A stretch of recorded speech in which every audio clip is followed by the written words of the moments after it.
Good morning and welcome to the Friday edition of E.W. Jackson for America. You can always tell it's the Friday edition because I'm often wearing this purple shirt with the call church on it because it's Friday, it's the weekend.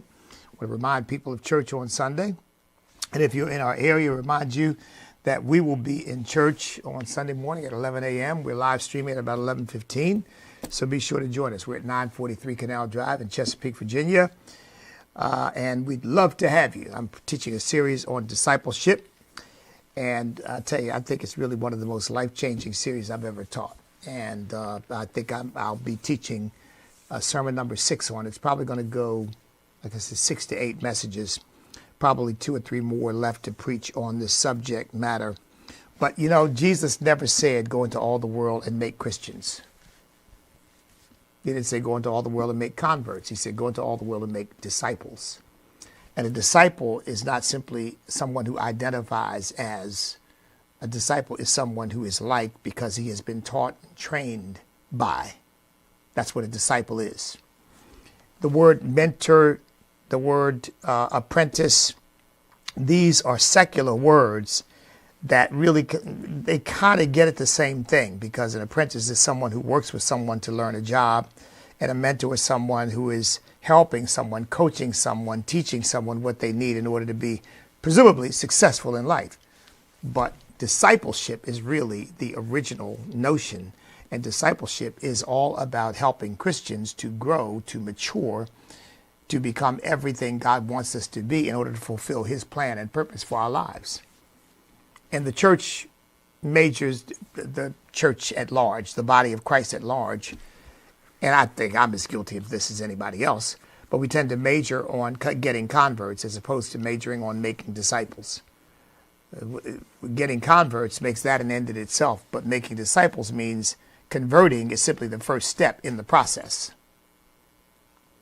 Jesus said, if you abide in my word, not if you read it once, not if you heard it once. He said, but if you abide in my word, he said, then are you my disciples indeed, and you shall know the truth, and the truth shall make you free.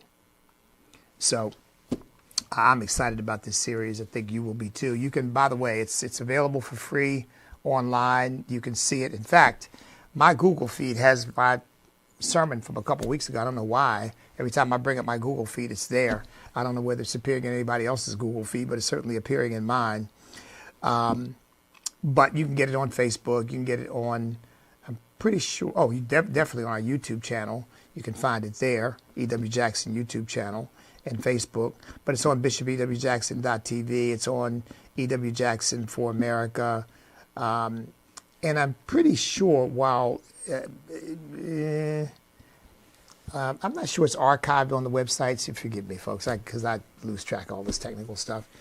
But of course, it's on Facebook forever, and it's on YouTube forever. Well, I may be overstating the case there, but they're on there right now. They haven't taken them down. You all know YouTube had suspended me at one point. I didn't think they were going to put me back on, but ultimately they did. But now that Trump is in office, I think they're going to be a little less inclined to engage in their censorship stuff that they've been doing. I mean, you've got J.D. Vance going to Europe and lecturing them about censorship. And you got Americans, the Biden administration and the American people, of the leftists in America, I should say, the leftists in America, wanting to really create a regime of censorship. You know, we may have forgotten about this already because so much happened so quickly. But do you all remember, I looked this up to refresh. Yeah, you all remember the Biden proposed creating the Disinformation Governance Board. Remember that? I mean, that sounds like something right out of the Gestapo or right out of the KGB. The Disinformation Governance Board. We're going to go and find out who's giving disinformation. J.D. Vance has been vindicated in his remarks to Europe, which people, the left complained about. But get this, folks, and this is where they want to take our country. I mean, this is truly shocking. 74-year-old woman in Scotland has just been arrested for a silent vigil outside of an abortion clinic, you cannot wage any kind of protest in Scotland against killing unborn babies unless you are at least 2 football fields. You have to be 2 football fields away from the clinic. What? Yeah, you have to be over 600 feet away. Over 600 feet away. But get this. This is what I really found shocking.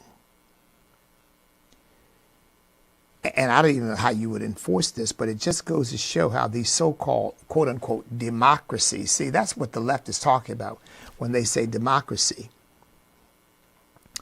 But Vance said that the law as written in Scotland allows you to be punished even for private prayer in the home against abortion.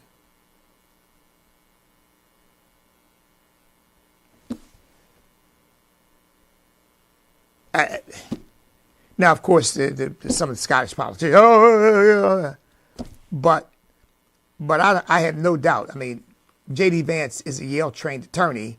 I have no doubt that he has that on good information, that's how far it can go. Now, how you would enforce that, who knows? But the way the Soviet Union and the way communist countries enforce these things is all you need is a family member or a friend or somebody who is there to witness it to rat you out. They go to the authorities and say, I was at their house and they were praying against abortion. They were praying against the killing of unborn babies.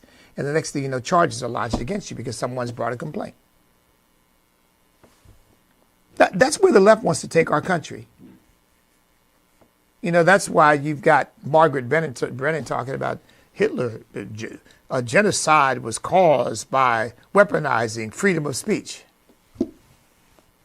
Everybody I've talked to about that just has the same, they just shake their head and say, how can you be that much of an ignoramus? But she's not just an ignoramus. She's a brainwashed cult member. And so that makes perfect sense to her because the cult has said freedom of speech is dangerous. You see, that's where Scotland is going. And look, let's face it, folks, don't be shocked by this. I mean, it's disturbing, but this is the logical extension because, look, freedom of speech is not simply about allowing you to say what you want. It is certainly about that. But freedom of speech is about controlling the human conscience. It's about controlling what you think. If you can silence what someone says, and you can teach people that certain things are never to be said, you're only one step away from saying, and certain things are never to be thought. You're not allowed to think that way. Remember, I've talked about when they first began to talk about censoring people who were against this whole climate change hysteria, and Al Gore and others were saying, we've got to stop giving these people platforms. We've got to stop allowing them to spew their propaganda. What they were really saying was, we've got to teach people that you are not allowed to doubt climate change ideology, even in your own mind. See, what the First Amendment really protects is freedom of conscience. And what the left really wants to go after, what all totalitarianists, all tyrannical types want to go after is conscience. They want to control how you think. That's why they keep shifting the vocabulary and changing the meanings of words and forcing you to say certain things. Because if you can control what people say, you will eventually control what they think. I've said that's why California is a one-party state, because they have a whole government school system from K and maybe pre-K all the way up through graduate school that brainwashes people to think one way and only one way. We are leftists. We are collectivists. We are really anti-American. And by the time you take them through that whole process and they come out, there's only one way we think. And anybody who doesn't think the way we think, what's wrong with them? They're crazy. Because they've had that reinforced from the moment they step foot into one of these indoctrination camps that they call schools. and they take them from grade to grade to grade to grade through college, graduate school, all the way up through professional schools, medical schools, law schools, and they produce their little leftist automatons who will spew exactly what they've been taught to spew all of their educational lives. It's brainwashing. I mean, there's no question about it. I'm sure that you all saw the oh,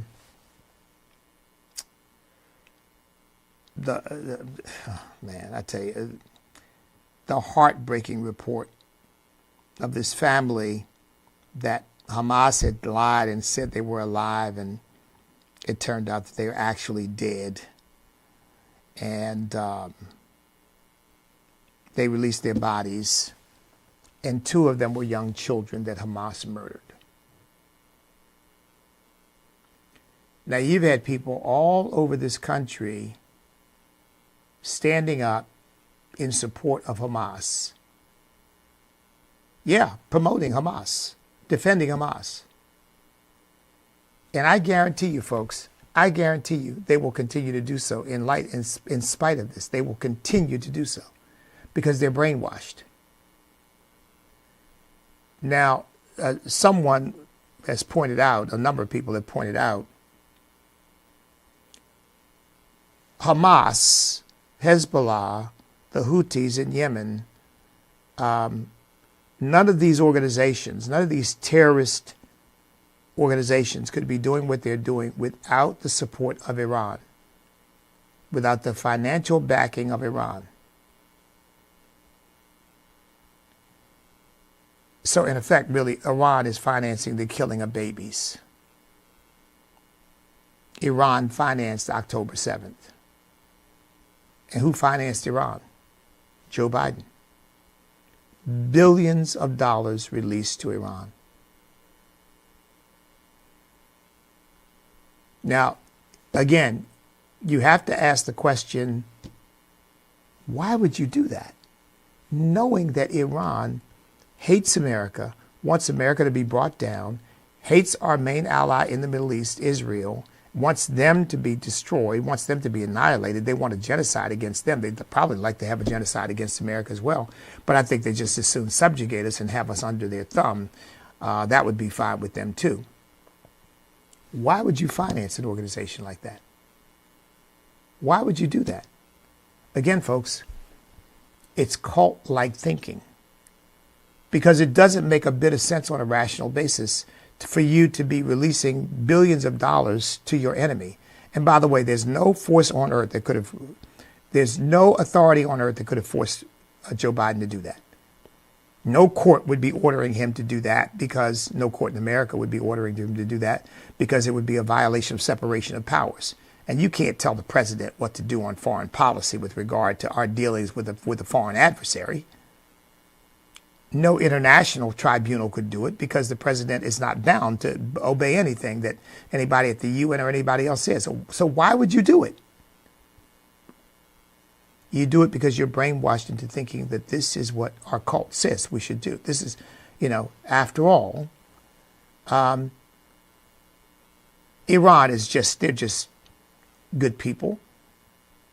Yeah, the Iranian regime, they can be dealt with, they can be reasoned with. But here's a little underlying thing. Now, I don't know whether Joe Biden has consciously even considered this, because I don't know that Joe Biden is cognitively aware enough of his surroundings to be able to think through anything. Notices he's completely silent. I think it's probably because after he's left the presidency, he's suffering a very, very precipitous decline. I'm serious. I think that's the reason why you're not seeing or hearing anything from him right now. He's probably sitting in a rocking chair somewhere drooling, and they're just trying to take care of him. Because they were propping him up in the first place, but now there's no need to prop him up and try to make him look like he's aware of what's going on. And so now he's probably in a pretty steep decline.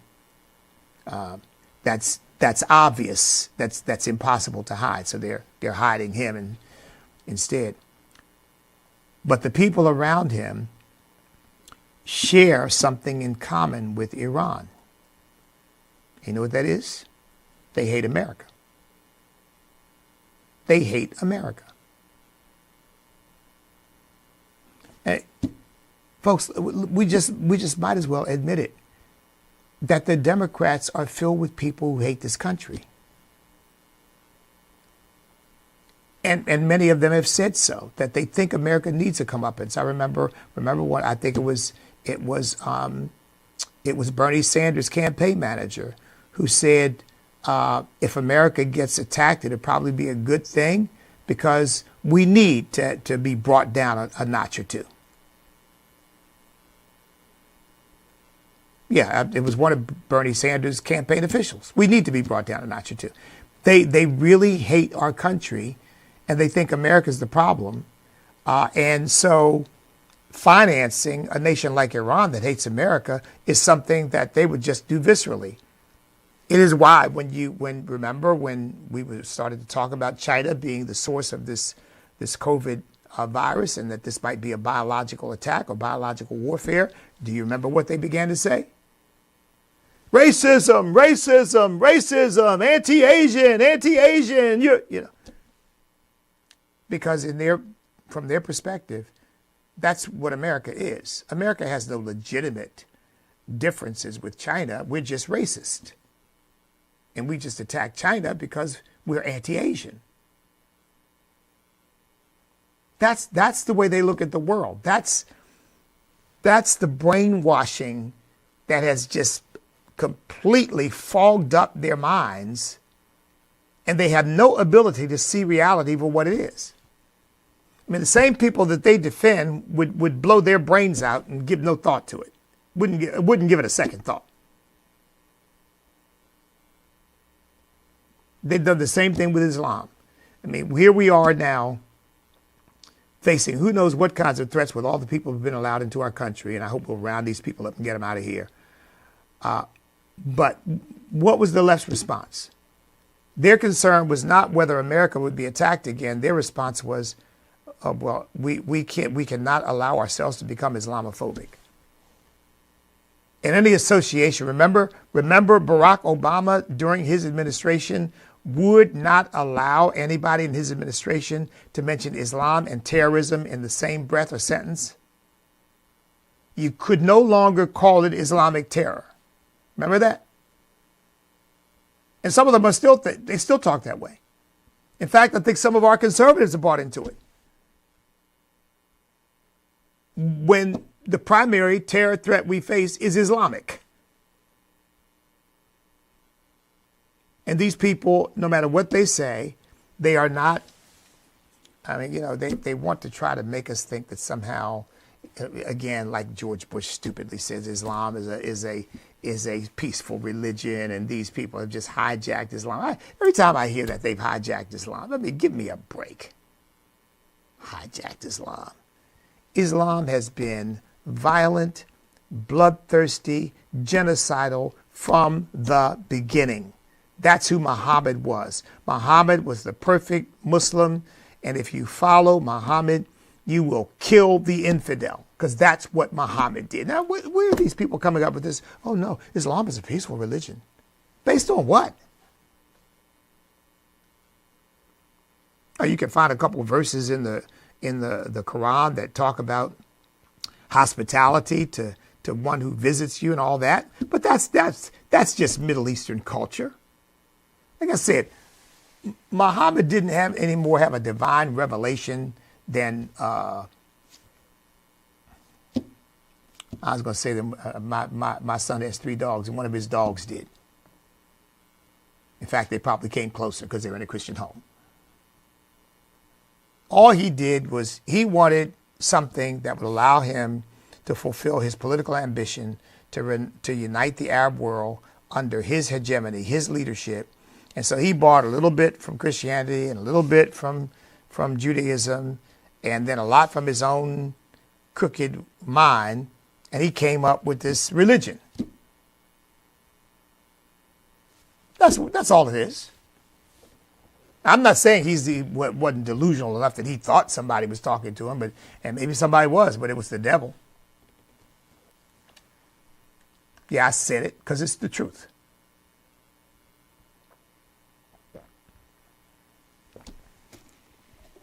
It wasn't Almighty God. It wasn't the God of the Bible. It wasn't the God of Abraham, Isaac, and Jacob. It wasn't the God of our Lord and Savior, Jesus Christ. Because the Quran specifically denies that God can beget, and specifically denies that God has a son. That is in direct contradiction to the Bible, so it can't possibly be the same God. But that's to the side. You got the left running around. No. You're Islamophobic. You're Islamophobic. No, I'm a truth teller. And not willing to let somebody burn my country down, blow my country up, because you got a bunch of weak-kneed, mealy-mouthed, brainwashed leftists who want to, oh, well, we can't say that. Oh, no, we can't say that. No. Yeah. You know,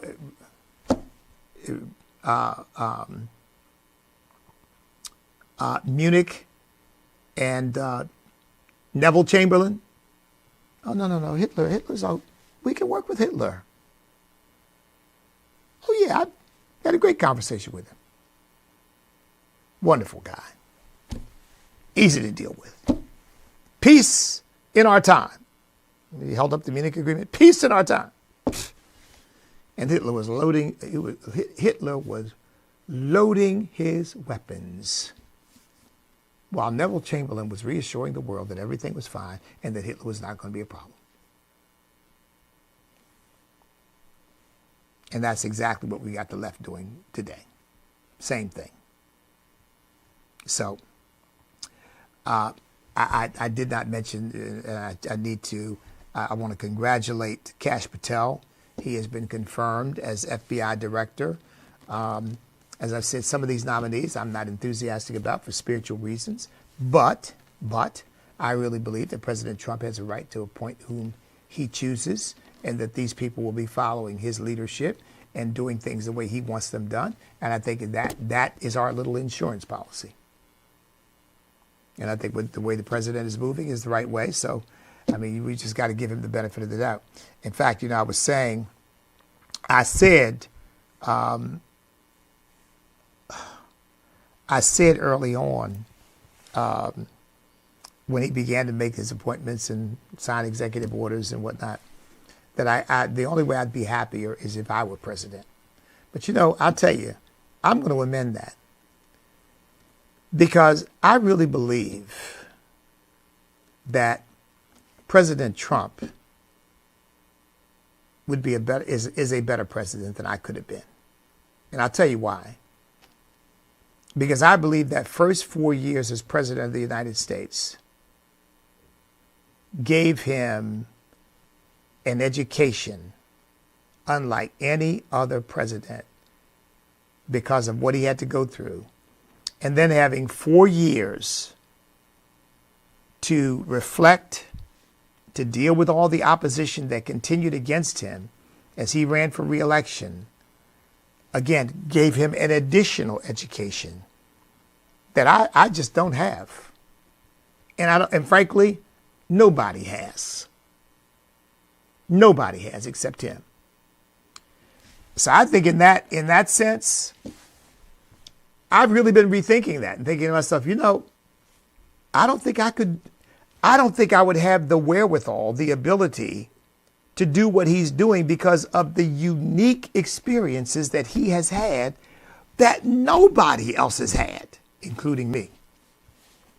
And I'll tell you something, folks, believe me, that's big. Spiritually, I'm thinking, well, maybe the proper role for somebody like me with a president like him would be whispering in his ear saying, Mr. President, put God first. Mr. President, the word of God says this. Mr. President, keep in mind, you are a Christian. You said you're a Christian. Keep this in mind. In other words, kind of being his Christian conscience. But look, I think anybody would be hard pressed to compete with the level of effectiveness and that this man is bringing to the office, and that includes me. I am backing off of my original statement. The only way I'd be happier is if I were president. Folks, I don't think I could do the job he's doing. I think that you have to be Donald Trump right now in order to be doing what Donald Trump is doing. So let's be praying for him and trusting in God that he just keeps doing it. And he is doing it. Look, 95% drop in illegal aliens crossing our border. A 95% drop. Do you remember Mayorkas telling us that the border was secure? Well, if the border was secure, why have we had a 95% drop in the number of illegal aliens crossing into our country? I mean, obviously it wasn't secure. But again, the fact that he could sit in front of Congress and say that the border is secure, you see, it goes back to that cult-like thinking. Because you got people pouring over the border in the millions, and then you stand up and you say the border is secure.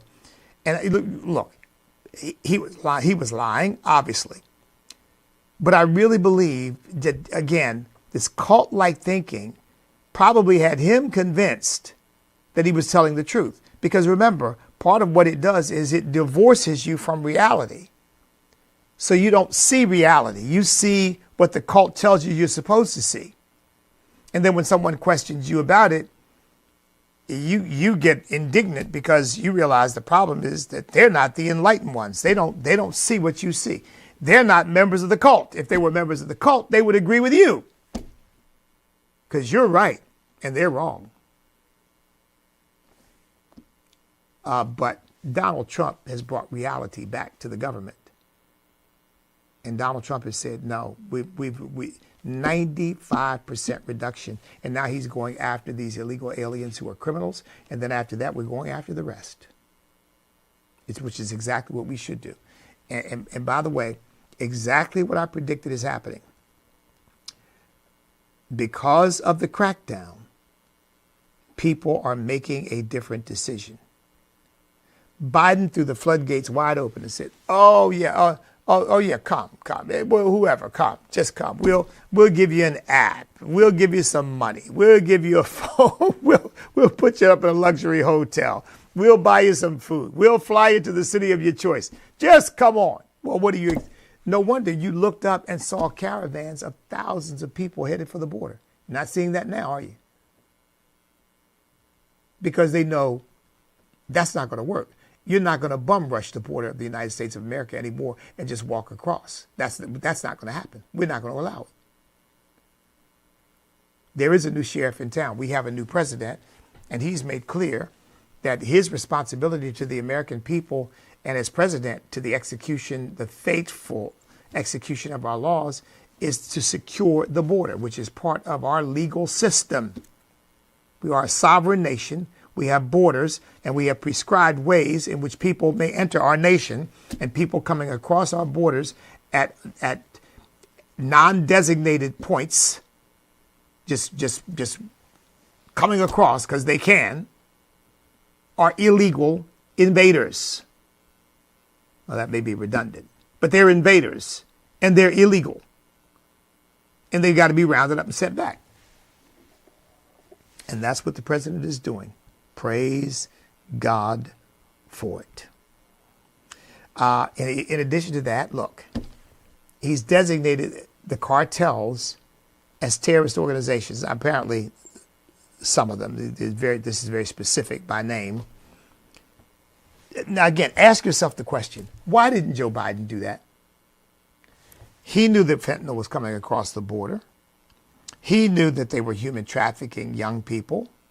He knew that young people were dying in the Rio Grande. He knew that they were dying on the trek over. He knew that they were coming in prostituting women and making women sex slaves here in the United States of America that they were paying to bring over. He knew that they were basically enslaving people who had to work for them in order to pay back the cost of them ferreting them across the board. He knew all of that. He knew that he was enriching the cartels. I forget the number now, but millions of dollars every single day, maybe tens of millions. But he knew he was enriching them. The cartels are far wealthier now than they were before Biden came into office because they went from having a drug empire to having a drug and human trafficking empire. And they have Joe Biden to thank for that.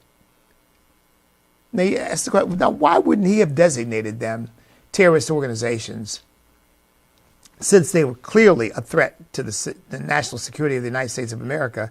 And while they might not have been sending incendiary bombs, they were certainly sending a drug bomb, fentanyl, across the border, which was killing up to 100,000 Americans a year. That's worse than a bomb, in one sense at least, because it's far more effective at killing a lot of people and far more difficult to stop. I mean, a bomb is a horrible thing, don't get me wrong. You know, it kills 5, 10, 15, 20 people. But, you know, in order to kill 100,000 people, you need a lot of those. But you can send fentanyl across the border and kill 100,000 Americans, and there's barely a peep. Why wouldn't Biden have taken that step? Because the cult said that we don't need to do that. Look, folks, again, you know, the truth can be ugly sometimes, can't it? It's beautiful when you love it, but it can be ugly when you are unveiling things that people would rather you not know.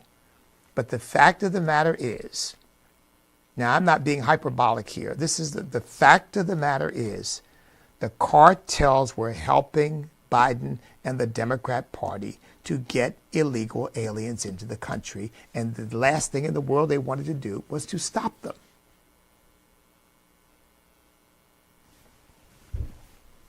Now let's just be honest with ourselves.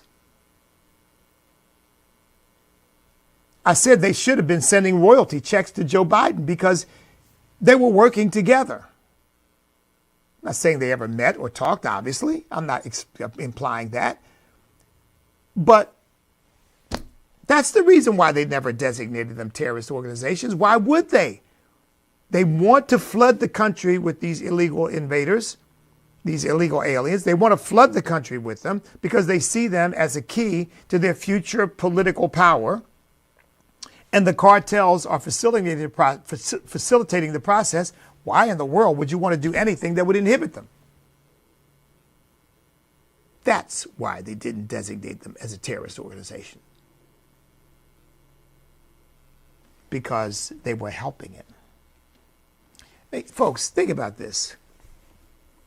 You remember the literally hundreds of people coming to the border wearing Biden t-shirts? Who do you think printed those t-shirts? Now just think about that. Who do you think printed those t-shirts? You think these poor people coming on this long trek, you think they stopped and they took money first and said, well, now we've got some money. Let's make some Biden t-shirts because we want to look good as we get across the border. Who do you think printed those? Who do you think produced those? The cartels, of course. Of course.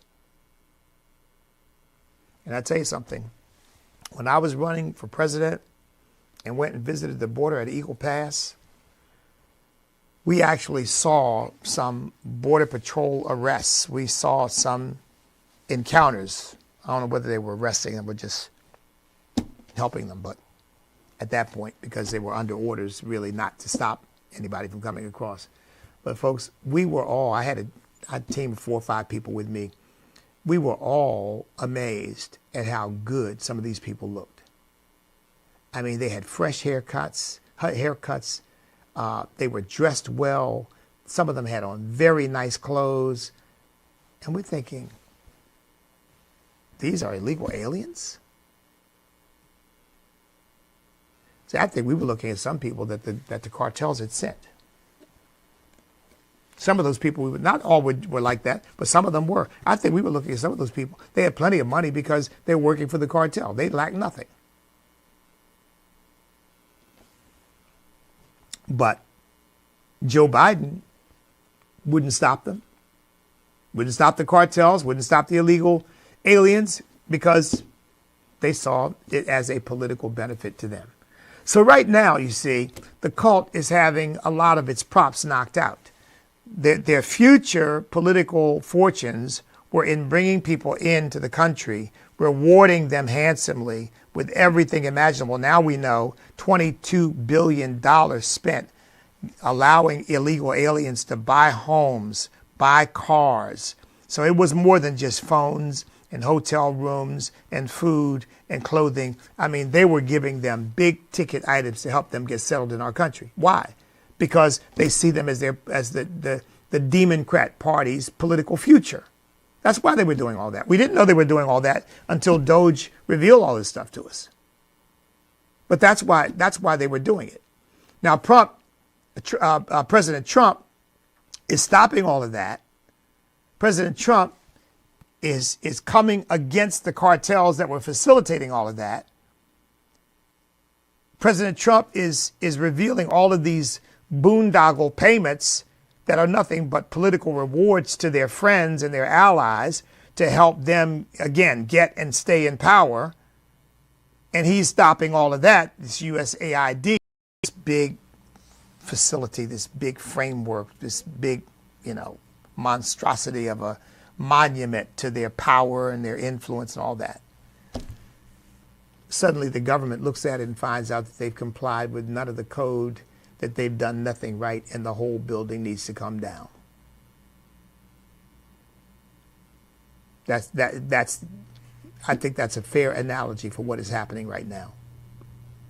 The Democrat Party has violated every rule, and they certainly violated the spirit of the Constitution, because again, the spirit of the Constitution says that government's power is limited, as well as the letter, and protects.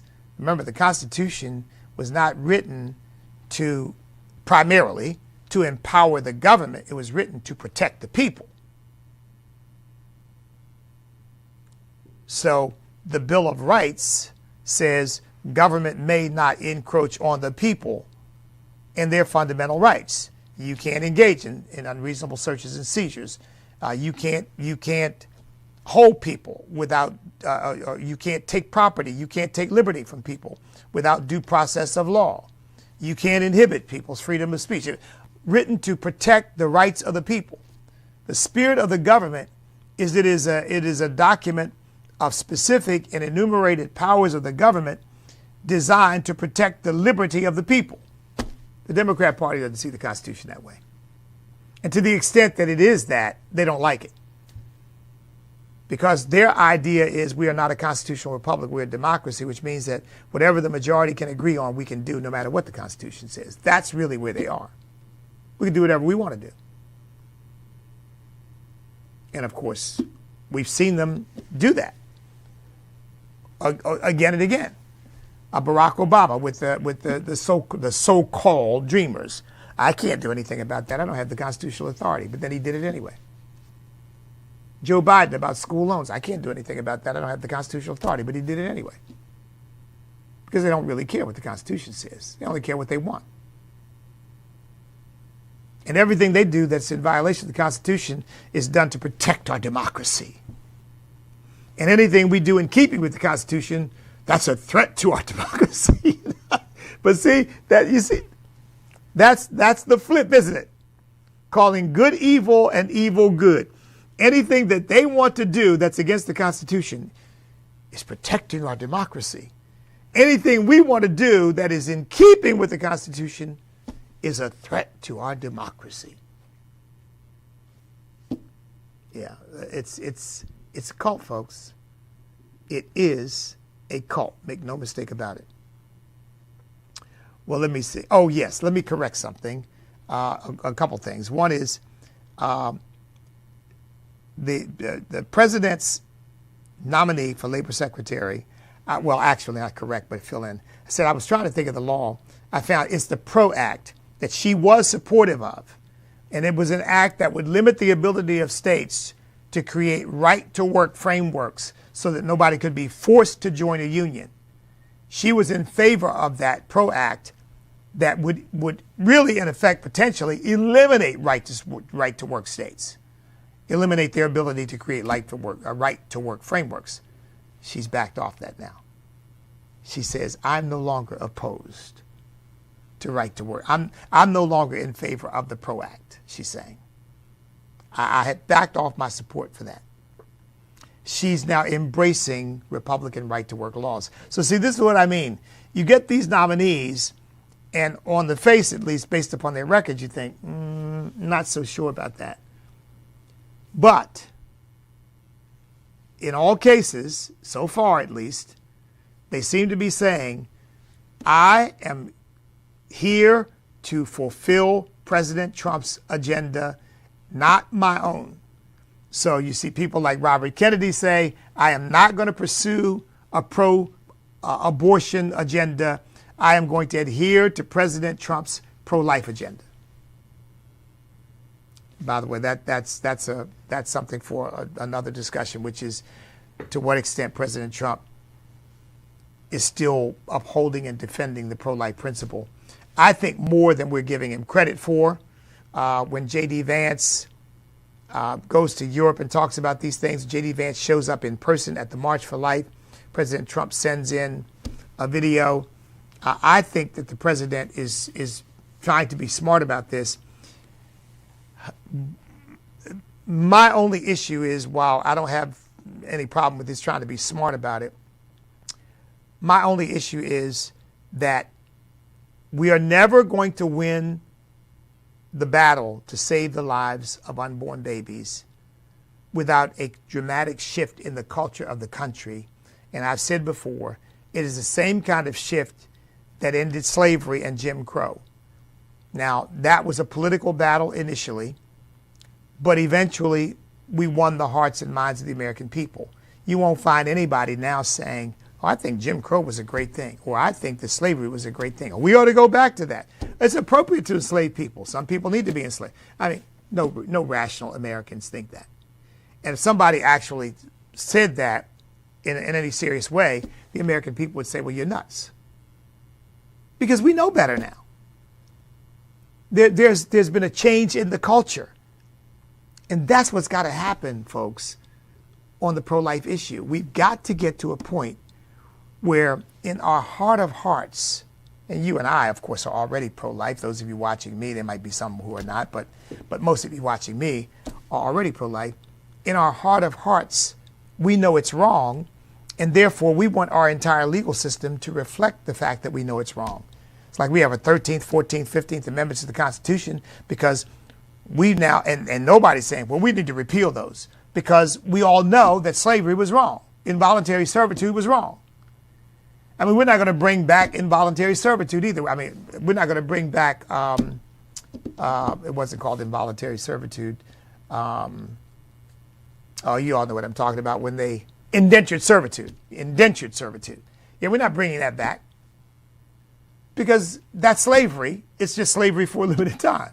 And we're not going to do that because we know that that's wrong.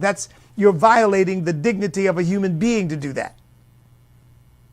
Well, we need to see the American people realize that we are violating the dignity and the sacred life of a human being to kill an unborn baby. That's why we are proposing this constitutional amendment that I've talked to you all about. And I'll just read it again. And by the way, if you want to learn more about these constitutional amendments, go to our website, standamerica.us, and click on petition, and it'll take you to the page that's got all the constitutional amendments on it. But here's the one on life. Remember, we got one on birthright citizenship. Here's the one on life. For purposes of equal protection under this Constitution, the laws and applicable legal rights of citizens of the United States of America, life and personhood shall be recognized from the moment of conception. Life and personhood shall be recognized from the moment of conception. Now, I know that people say, man, the implications of that are profound, and they are. And I'm not telling you, I'm not going to sit here and pretend to you that I've thought of all the potential implications. But I'll tell you one thing, I have thought of this. It's right. It's right. And whatever the legal or social or cultural implications are good. And if there are any side issues that, well, you didn't think about this, you didn't think about that, pain and a scar on the American conscience to be doing it. And that's what we've got to come to, because we are killing an unborn baby with all the same human potential that you have and that I have. That baby is just like what you and I were when we were conceived in our mother's womb. No different. The only difference is we were blessed not to be murdered in our mother's womb, and we've got a whole industry that is dedicated to murdering as many babies as they can. And as I've said before, Roe v. Wade, the overturning of Roe v. Wade was a great event, because what it proved was that there is no constitutional right to kill an unborn baby, period. But the number of abortions has increased, not decreased. The number of killings of unborn babies, I should say, has increased, not decreased, because they're now using chemicals to do it. And the states that have shut it down, people are leaving those states and traveling to one of these baby killing states to go kill their unborn baby.